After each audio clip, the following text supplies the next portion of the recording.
Hello बच्चों, क्या हाल चाल। आई होप आप सब अच्छे होंगे। मेरा नाम है तारिक रैना और आज हम कंटिन्यू कर रहे हैं क्लास 10th का chapter number 2 acid base and salt. इस सीरीज का हमारे सामने ये लेक्चर नंबर 4 है। इससे पहले इस सीरीज में 3 लेक्चर आ चुके हैं जिसमें हमने पूरा एसिड कवर किया है, सभी इंडिकेटर्स को कवर किया है और हमने उसके साथ साथ base up to physical properties cover कर लिया है। एंड हमने वो सब एक्टिविटीज भी कवर कर ली हैं जो एनसीईआरटी में गिवन है और उन एक्टिविटी से कैसे कैसे क्वेश्चंस आपका बोर्ड पूछता आया है वो सब हमने कवर कर लिए हैं। अगर आपने वो लेक्चर्स नहीं देखे हैं तो यहां पर आई बटन पे जाएं, प्लेलिस्ट पे क्लिक करें और सभी लेक्चर्स को देखिए ताकि आप हमारे साथ इसके बाद से कंटिन्यू कर सके। चलिए, तो आज के लेक्चर हम क्या क्या देखने वाले हैं इसकी बात करने से पहले अगर आपने इस चैनल को सब्सक्राइब नहीं किया है तो प्लीज चैनल को सब्सक्राइब करें, वीडियो को जितना हो सके शेयर करें और एक प्यारा सा कमेंट छोड़ें। चलिए, तो आज के लेक्चर में हम क्या क्या सीखने वाले हैं बेटा। सबसे पहली चीज हमारे सामने क्या आएगी, reaction of base with metal. Base की केमिकल प्रॉपर्टी शुरू कर रहे हैं जिसमें हमने 2 मेन रिएक्शन पढ़नी है। क्या बेटा, रिएक्शन विद मेटल और दूसरी पढ़नी है reaction with non metal oxide. Non metal oxide से कैसी रिएक्शन करता है। एक तीसरी रिएक्शन भी होती है reaction of base with acid, जो हमने पहले ही कवर कर ली। एसिड की बेस से रिएक्शन या बेस से एसिड की रिएक्शन बात एक ही है, वहां हमने न्यूट्रलाइजेशन रिएक्शन नाम से इसको कवर कर लिया है। चलिए, नेक्स्ट हम क्या देखेंगे बेटा, Arrhenius concept of bases, Arrhenius concept of acids already covered है। नेक्स्ट, बेस और अल्कली। बड़ा इंपॉर्टेंट सवाल यहां से बनता है कि बेस और अल्कली में क्या डिफरेंस है, क्या अल्कली बेस होते हैं, क्या बेस अल्कली होते हैं, क्या करना है, छोटी सी कहानी है, इसको भी कवर करेंगे। नेक्स्ट हम बेस के क्या क्या यूजेस हैं और लास्ट में हम बात करेंगे पीएच स्केल की, जिसके एप्लीकेशन पार्ट को हम नेक्स्ट लेक्चर में लेकर के जाएंगे। तो चलिए, हमेशा की तरह एक नोटबुक एक पेन लेकर के बैठ जाए और जो मैं लिखवा रहा हूं, जो मैं बोल रहा हूं, उसके एक प्यारे से नोट्स बना लें ताकि आपको रिवीजन करने में आसानी हो और आप अच्छे से बोर्ड्स अपने दे पाए। चलिए, तो आगे बढ़ने से पहले कमेंट सेक्शन में अपना नाम लिख दीजिए ताकि मैं आपको ट्रैक कर पाऊं कि आप हर एक लेक्चर देख रहे हैं या नहीं देख रहे। नाम लिख के अपनी अटेंडेंस लगा दो और नाम के आगे लिख देना एम 100 इन साइंस। क्या लिखोगे बेटा, एम 100 इन साइंस। मैनिफेस्ट करोगे तो आएंगे। चलिए, सबसे पहली चीज क्या सीख रहे हैं बेटा, reaction of base with metal. क्या लिखना है, reaction of base with metal. Metal से बेस कैसे रिएक्ट करता है। देखो, हमने एसिड से रिएक्शन देखी थी, बहुत सारे मेटल एसिड से रिएक्ट करते हैं। एसिड अपने आप में बहुत तगड़ी चीज है, बेस उतनी तगड़ी चीज नहीं है, इसीलिए बहुत सारे मेटल बेस से रिएक्ट नहीं करते, बहुत कम मेटल बेस से रिएक्ट करते हैं। तो मैंने क्या बोला, लेकिन आपका नतीजा सेम है। नतीजा क्या सेम है, एसिड से रिएक्ट करने पर सर क्या निकल रहा था मेरे पास, मेटल से। मेटल एसिड के रिएक्शन में निकल रहा था हाइड्रोजन गैस। क्या निकल रहा था, हाइड्रोजन गैस। तो याद करना, बेस में भी सेम है। Some metal react with bases to form hydrogen gas. कौन सी गैस निकलेगी बच्चे, हाइड्रोजन गैस। एग्जांपल देखो बेटा, क्या एग्जांपल आ गया, zinc react with sodium hydroxide and hydrogen gas is evolve. जब जिंक की रिएक्शन करूंगा सोडियम हाइड्रोक्साइड से, क्या इवॉल्व हो जाएगा, हाइड्रोजन गैस। जिंक माने तो बेटा Zn, सोडियम हाइड्रोक्साइड NaOH। जैसे ही दोनों मिले कौन सी गैस भाग गई, कौन सी बेटा, हाइड्रोजन गैस। पीछे क्या बच गया वो प्रोडक्ट याद करना इंपॉर्टेंट है। पीछे बचा सोडियम जिंकेट। क्या बचा, सोडियम जिंकेट। क्या होता है, Na2ZnO2। क्या होता है बेटा, Na2ZnO2। साथ में कौन निकला हुआ है, हाइड्रोजन गैस। इसे क्या बोलेंगे बेटा हम, सोडियम जिंकेट। क्या बोलेंगे बेटा, सोडियम जिंकेट। बोलो किसी को दिक्कत। सिमिलरली अगर मेरे सामने एल्यूमिनियम आ जाए, क्या जाए मेरे सामने, एल्यूमिनियम, वो भी इसी तरह से रिएक्ट करता है। Aluminium reacts with sodium hydroxide to evolve. क्या इवॉल्व करेगा बेटा, हाइड्रोजन गैस। तो भाई एल्यूमिनियम आ गया, रिएक्शन सोडियम हाइड्रोक्साइड से हो गई, क्या इवॉल्व हो जाएगा, हाइड्रोजन गैस। पीछे क्या बचेगा, वहां क्या था, सोडियम जिंकेट। क्या था, सोडियम जिंकेट। क्या बनेगा, एल्यूमिनेट। क्या बनेगा, एल्यूमिनेट। क्या फॉर्मूला होता है बेटा, NaAlO2। ये क्या हो गया बेटा, सोडियम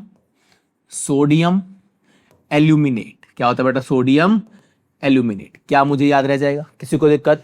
स्टार बना की important line, sodium hydroxide can not be kept in aluminium container because it react with the metal. सवाल आता है, क्या सोडियम हाइड्रोक्साइड को एल्यूमिनियम से बने हुए डब्बे में रख सकते हो, तो आंसर क्या होगा, कतई नहीं। क्यों, क्योंकि ये दोनों आपस में लग जाएंगे, रिएक्ट और हाइड्रोजन गैस बाहर निकलना शुरू हो जाएगी और क्या बन जाएगा, सोडियम एल्यूमिनेट। इसलिए हम सोडियम हाइड्रोक्साइड को कभी एल्यूमिनियम के डब्बे में नहीं रखेंगे। चलिए फटाफट से आगे बढ़ते हैं। नेक्स्ट क्या पास, reaction of base with non metallic oxide. क्या गया बेटा, reaction of base with non metallic oxide, जैसे कि carbon dioxide. Carbon dioxide, carbon क्या है, नॉन मेटल, ओ क्या हो गया उसका ऑक्साइड, ओ से क्या बन गया उसका ऑक्साइड, तो ये क्या हो गया पास CO2 जैसे लोग।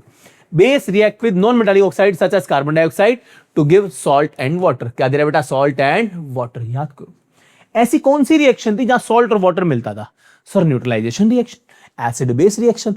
तो अगर मेरा बेस किसके साथ, नॉन मेटल के ऑक्साइड के साथ वैसा ही बिहेव कर रहा है जैसा वो एसिड के साथ बिहेव कर रहा था, इसका मतलब इनका नेचर कैसा होगा, एसिडिक। कैसा होगा बेटा, एसिड। देखो एग्जांपल देखो, sodium hydroxide react with carbon dioxide to form sodium carbonate and water. बहुत सिंपल सी बात है, क्या बोला मैंने, सोडियम हाइड्रोक्साइड यानी कि NaOH रिएक्शन किससे हो रही है बेटा, CO2 से।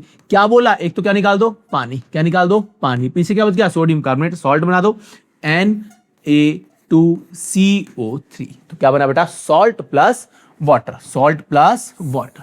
और सॉल्ट प्लस वाटर ही तब बनता है जब मैं न्यूट्रलाइजेशन रिएक्शन करता हूं। तो अगर NaOH बेस है तो इसका नेचर कैसा हो रहा होगा बेटा, एसिडिक नेचर। कैसा हो रहा होगा, एसिडिक। याद रखना ऐसा ही एक सवाल हमने जब हमने एसिड की रिएक्शन करी थी मेटल के ऑक्साइड से तब भी करी थी, याद करो।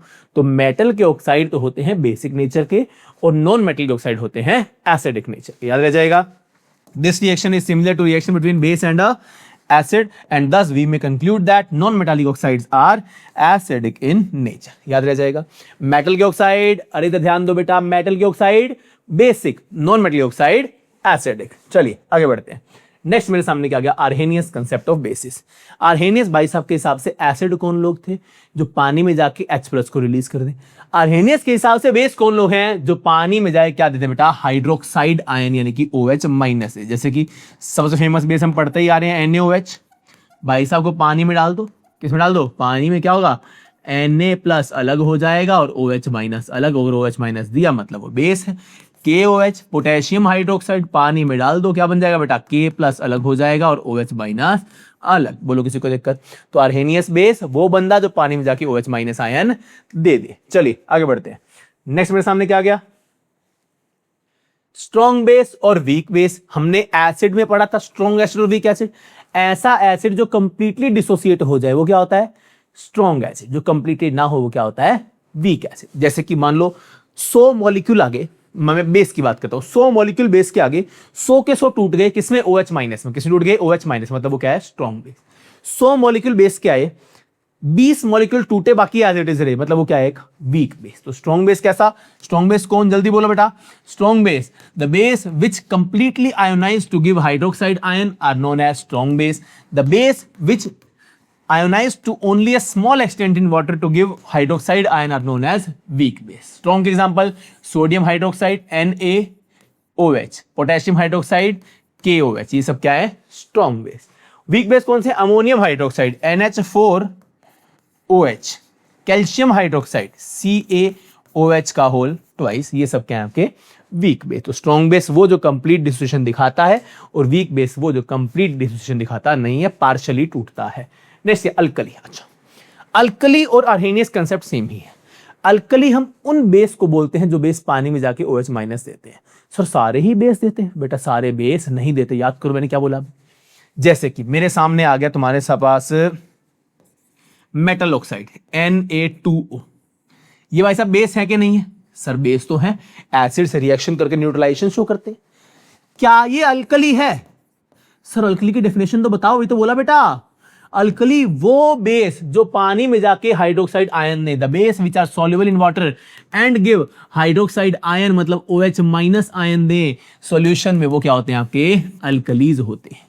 तो Na2O क्या है बेटा, बेस तो है लेकिन अल्कली नहीं है।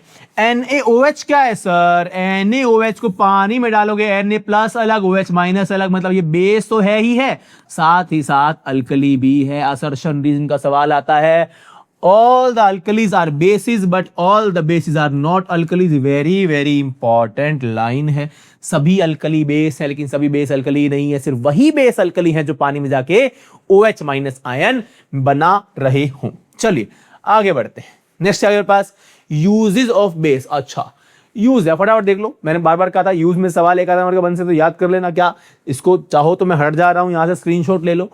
या चाहो तो इसको लिख लो, फटाफट करो, मिनट मारो। चलो, सोडियम हाइड्रोक्साइड का यूज कहां यूज हो रहा है? यूज इन मैन्युफैक्चरिंग ऑफ साबुन बनाने में, कागज बनाने में, सिंथेटिक फाइबर जैसे कि रेयन बनाने के अंदर, पेट्रोल इंडस्ट्री के अंदर और लेबोरेटरी रिएजेंट के तौर पे। पोटेशियम हाइड्रोक्साइड, सोडियम हाइड्रोक्साइड होता क्या सबको पता है ना, NaOH। पोटेशियम हाइड्रोक्साइड क्या होता है बेटा? KOH। कहां काम आ रहा है? अल्कलाइन बैटरीज और सॉफ्ट साबुन बनाने में काम आ रहा है। चलिए आगे बढ़िए। नेक्स्ट कौन सा बेस है मेरे सामने? स्क्रीनशॉट लेना चाहो तो फटाफट से ले लो, जल्दी करो, इसको लिख लेना बाद में। चलिए, कैल्शियम हाइड्रोक्साइड का काम आ रहा है, क्या होता है? CaOH का होल ट्वाइस। लीजिए, कहां काम आ रहा है? ब्लीचिंग पाउडर की मैन्युफैक्चरिंग में काम आ रहा है। Softening of hard water, hard water झाग नहीं बनती, उस पानी को सॉफ्ट करने में, सही करने में काम आता है। Neutralisation acid in soil, soil में एसिडिक मात्रा ज्यादा हो जाती है तो न्यूट्रलाइज में कौन काम आता है बेटा? कैल्शियम हाइड्रोक्साइड, याद कर लेना, इंपॉर्टेंट है।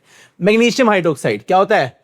MgOH का होल ट्वाइस, MgOH का होल ट्वाइस, यही क्या होता है मेरा? मैग्नीशियम। अरे हो जा भैया साहब, magnesium hydroxide use as an antacid to neutralise excess acid in stomach and to cure the indigestion. Very very important, paper में न जाने कितनी बार पूछा है कि जब किसी इंसान को एसिडिटी हो जाती है तो उनको एंटासिड के रूप में कौन सा बेस देते हैं? तो सबसे कॉमन बेस कौन सा है? मैग्नीशियम हाइड्रोक्साइड, याद रह जाएगा।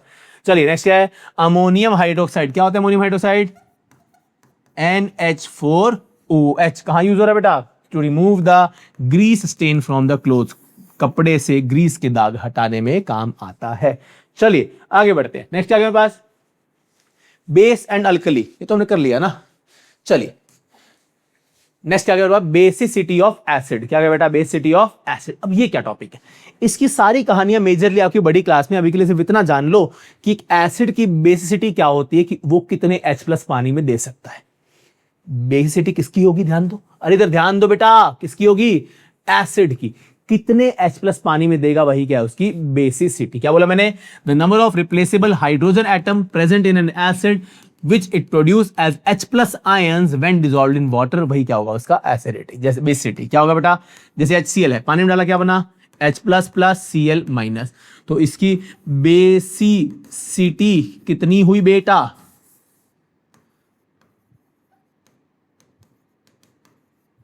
1। कितने H+ आए? 1। H2SO4, पानी में जाके तोड़ दो, क्या बनेगा? 2H+ + SO4 2-। कितने H+ आए बेटा? 2। तो बेसिसिटी कितनी हो गई? 2। कर पाओगे? सिमिलरली एसिडिटी ऑफ बेस क्या हो जाएगा? वो पानी में जाके कितने OH- दे पा रहा है। इतनी सी बात, जैसे कि NaOH क्या करेगा? Na+ + OH-। बोलो इसकी एसिडिटी कितनी है? सर इसकी एसिडिटी है 1। कैल्शियम हाइड्रोक्साइड CaOH का होल ट्वाइस, बोलो पानी जाके कैसे टूटेगा? Ca2+ + 2OH-। 2 OH- आगे, मतलब एसिडिटी कितनी होगी उसकी? 2। क्या इतने कहानी में क्लियर है? किसी को दिक्कत? आगे बढ़िए। Very very very very important topic, pH क्या होता है? Strength of acid and base solution. Acid और बेस के सॉल्यूशन की स्ट्रेंथ निकालने के लिए हम एक टेक्निक का प्रयोग करते हैं, उस स्केल का प्रयोग करते हैं, इसका नाम क्या है? pH scale. कैसा दिखता है? देख लीजिए, कुछ इस तरह का स्केल है जिसकी वैल्यू शुरू कहां से होती है? 0 से। अगर ध्यान दो, बहुत इंपॉर्टेंट है, very very very very important topic, सवाल बनेगा ही बनेगा। 0 से शुरू हुआ, कहां शुरू हुआ बेटा? 0 से। कहां तक गया? 14 तक। कहां तक गया? 14। बेसिक सिंपल सिंपल बातें सीख लो पहले इसके बारे में। अगर pH की वैल्यू 7 है, क्या है बेटा? 7, मतलब चीज कैसी है? न्यूट्रल। कैसी है? Neutral.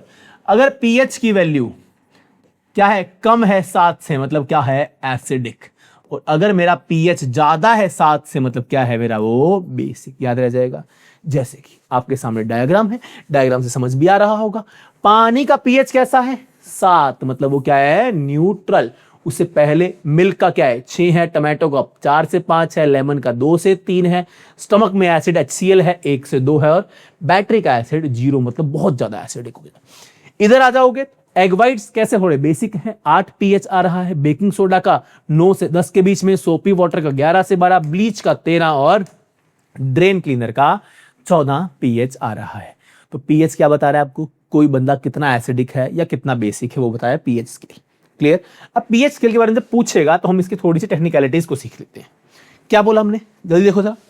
The strength of N acid is a measure of its hydrogen ion concentration. एक एसिड के पास जितने ज्यादा H प्लस आयन होंगे, एक एसिड के पास जितने ज्यादा H प्लस आयन होंगे वो उतना ज्यादा एसिडिक होगा। मान लो एक मैं हूं, एक तुम हूं, मेरे पास 700 H प्लस है। क्या है बेटा? 700 H प्लस। तुम्हारे पास 100 H प्लस। बताओ कौन ज्यादा एसिडिक? मैं ज्यादा एसिडिक। जितना मेरा H प्लस का कंसेंट्रेशन ज्यादा होगा, जितना मेरा H प्लस का कंसेंट्रेशन ज्यादा होगा, मैं उतना ज्यादा एसिडिक हूं, मेरा pH उतना कम है, मेरा pH उतना कम है। क्लियर? ये बोला मैंने बेटा, ध्यान से पढ़ो आगे इसको। इन 1909 कब खोजी? 1909 में। किसने की बेटा? सोरेनसन ने। किसने की? सोरेनसन। उन्होंने एक नई टर्म निकाली किसके लिए? Expressing the hydrogen and concentration, जिसका नाम बोला हमने पीएच या पीएच स्केल। पीएच या पीएच स्केल, जहां पर पी का मतलब क्या है? पोटेंस। क्या मतलब है? पोटेंस का मतलब क्या होता है? पावर। क्या मतलब होता है? पावर। तो इसे हम पावर ऑफ हाइड्रोजन भी कह सकते हैं। क्लियर? तो पीएच असल में क्या है? PH is number from 0 to 14। 0 से 14। 0 मतलब बहुत एसिडिक, 14 मतलब बहुत basic, which indicate the acidic और बेसिक नेचर ऑफ सॉल्यूशन। किसी को दिक्कत इसके अंदर? क्या हमने समझ लिया है कि पीएच का क्या है और क्या काम आ रहा होगा? मैथमेटिकली पीएच क्या होता है? It may be defined as, spelling सही कर लेना बेटा इसकी, it may be defined as negative logarithm of hydrogen ion concentration in mole per litre. Board पे ध्यान। पीएच मैथमेटिकली कैसा होता है? हालांकि ये सारी कहानियां बड़ी क्लास में तुम्हारे पास दोबारा आएंगी, अभी के लिए सिर्फ बेसिक समझ लो। पीएच होता है minus log of concentration of H plus, minus log of concentration of H plus. जितना कंसेंट्रेशन ऑफ H प्लस ज्यादा होगा, जितना कंसेंट्रेशन ऑफ H प्लस ज्यादा होगा, उतना पीएच मेरा कम होगा, मतलब उतना मैं एसिडिक क्या होऊंगा? ज्यादा, उतना एसिडिक कैरेक्टर ज्यादा होगा। उल्टा भी सत्य है क्या? H प्लस आयन का कंसेंट्रेशन कम होता जाएगा तो पीएच बढ़ता जाएगा और एसिडिटी कम होती चली जाएगी। क्या बात हमें क्लियर है? तो जितना H प्लस का कंसेंट्रेशन ज्यादा, उतना पीएच कम और उतना एसिडिक नेचर ज्यादा। यही बात मैंने यहां भी लिखी है। क्या ये बात हमें क्लियर है? किसी को दिक्कत? तो पीएच के बारे में इसका जनरल इंट्रोडक्शन, कैसे कैसे काम करता है, वो सारी बातें हमने सीख ली हैं। इसका जो एप्लीकेशन वाला पार्ट है वो हम नेक्स्ट लेक्चर में लेकर के आएंगे। बहुत बड़ा लेक्चर नहीं है, बहुत छोटा सा लेक्चर है, लेकिन बहुत कंसंट्रेशन से सीखना। इसमें हमने बेस की सारी केमिकल प्रॉपर्टीज कवर कर ली है, अल्कली वाला सवाल कर लिया है हमने, यहाँ पर पीएच के सारे प्रकार के क्वेश्चन, पीएच की बेसिक इंट्रोडक्शन हमने कर ली है। इसके बाद हम इसका एप्लीकेशन पार्ट देखेंगे, जहां से क्वेश्चन आता ही आता है। आज की क्लास में हम इतना ही रखते हैं। अगर आपको इस सीरीज से कुछ हेल्प मिल रही है, इस लेक्चर में कुछ समझ में आ रहा है, तो अपने दोस्तों के साथ इस वीडियो को शेयर करें, इस चैनल को सब्सक्राइब करें और वीडियो को लाइक करें और एक प्यारा सा कमेंट छोड़ के जाएं। अभी के लिए हम इतना ही रखते हैं, मिलते हैं नेक्स्ट क्लास में। तब तक के लिए शुक्रिया एंड बाय बाय।